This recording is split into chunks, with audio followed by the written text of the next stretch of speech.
So when the designer has got you to stop growing in the x-axis and start building up, we no longer have to attach, chain out, and then come back. We just immediately go onto an existing box that's there, and then we just follow it through. And because we're not going to add any more boxes here, when we get to this spot, we just bind off and then we're done. So if they wanted you to do rectangle, they could just have another box here, and then you just keep building out so that you'll end up with a rectangle shape. So we're going to start here and do those 3 boxes. So we're now going to start here. We're not going to build it anymore, and so we're going to create a slip knot and put it onto your hook.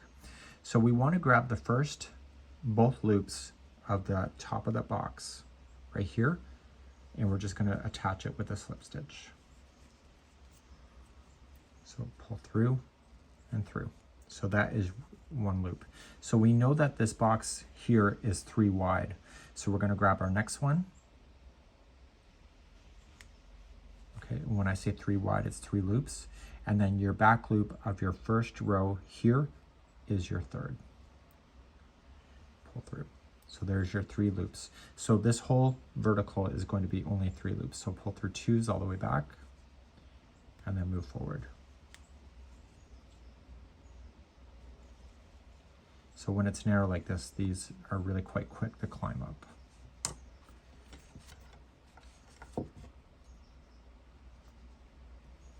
So what I'll do is I'll see you at the top of this side of this first box I'm climbing up of in just a moment. So we know that this was 6 rows tall, so I currently have 5.5. So I'm going to do my bind off.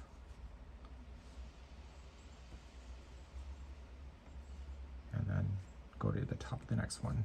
And we know that this was 4 loops, so once we have our slip stitches done, there's only 4 loops in this particular vertical, 4 loops wide. And the connection spot is on the back loop only. And come back all the way. So climb up the side of the box. Hopefully you're doing good. And I will see you at the next connection spot right here. So this particular box was only 5 this particular box was only 5 rows tall, so I have 4.5 done. Do the bind off.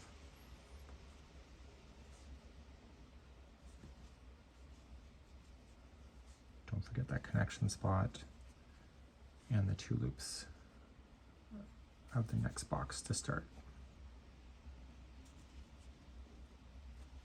Okay, and then we know that this one is 5 loops wide, but if you're following what you see below, you don't really have to over concern yourself. So as much as this technique is kind of a lot, there's a lot of ways to skip around the hardness too. So come out to the connection, back loop only, and pull through 2s all the way back. So climb up the side of this one, and I'll be right back. And this one is only 4 rows, so I want to have 3.5 done, and then do the bind off next. To finish off this one, we're just doing a bind off.